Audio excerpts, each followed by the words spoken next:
UGC একটা draft regulation, যেটা 2018 সালে একটা রেগুলেশন ছিল, 25 সালে সেটা তারা পাল্টাচ্ছে। তাতে শিক্ষানীতি, কেন্দ্রীয় শিক্ষানীতি যদি ওরা রাজ্যের উপর চাপাতে চাইছে, তার মধ্যে বেশ কিছু আপত্তিজনক বিষয় তারা এনেছে।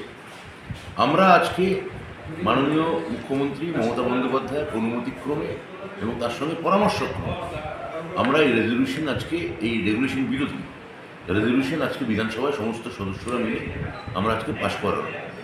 আমরা মূল আপত্তি যে জায়গাটা আমরা ফান্ডামেন্টাল জায়গায় আপত্তি করছি, অর্থাৎ এতদিন ছিল রাজ্যের উপাচার্য নিয়োগের ক্ষেত্রে ইউজিসি একটা পরিবর্তন আনতে চেয়েছে।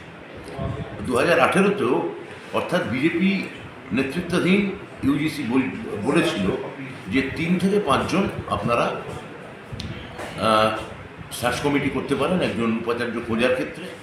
একজন হবেন চ্যান্সেলরের নমিনি, এবং চ্যান্সেলরের নমিনি তিনি হবেন সভাপতি।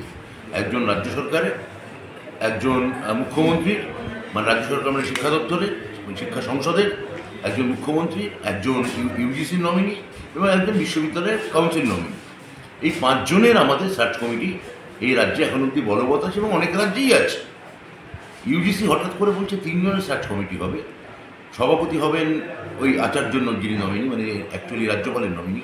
দ্বিতীয়জন ইউজিসির নমিনি, অর্থাৎ 2 জন এখানেই কেন্দ্রীয় সরকারের নমিনি হয়ে গেল, এবং তৃতীয়জন ওই বিশ্ববিদ্যালয়ের, সংশ্লিষ্ট বিশ্ববিদ্যালয়ের কাউন্সিলের নমিনি। অর্থাৎ 3 জনের মধ্যে 2 জন কেন্দ্রীয় সরকারের প্রতিনিধি থাকবেন। রাজ্য সরকারের বিশ্ববিদ্যালয় তৈরি করছেন আমাদের রাজ্যের ক্ষেত্রে মুখ্যমন্ত্রী, জমি খুঁজে বার করছেন মুখ্যমন্ত্রী, তৈরি করতে কোটি কোটি টাকা খরচা হচ্ছে, দিচ্ছেন মুখ্যমন্ত্রী। রাজ্য সরকারের যত অধ্যাপক নিয়োগ হচ্ছেন তাদের বেতন কেন্দ্রীয় সরকার 1টি টাকাও দেয় না, সেই বেতন দিচ্ছে রাজ্য সরকার। অশিক্ষক কর্মচারী রাজ্য সরকার, স্টুডেন্টদের পড়ার খরচ থেকে student credit card, Vivekananda merit cum, scholar কাম মেরিট মিন্স সমস্ত দিচ্ছে রাজ্য সরকার। খালি উপাচার্যটা ঠিক করবে কেন্দ্রীয় সরকার। এটার মতো একটা তুগলকি, একটা তানাশাহী, একটা ফ্যাসিস্ট আচরণ এবং শিক্ষা ব্যবস্থাকে কুক্ষিগত করার, গৈরিকীকরণ করার এবং অবৈজ্ঞানিক করার এই ধরনের পদক্ষেপ, এইটা আমাদের রেজলিউশনে আমরা আজকে মূলত বলতে চেয়েছি।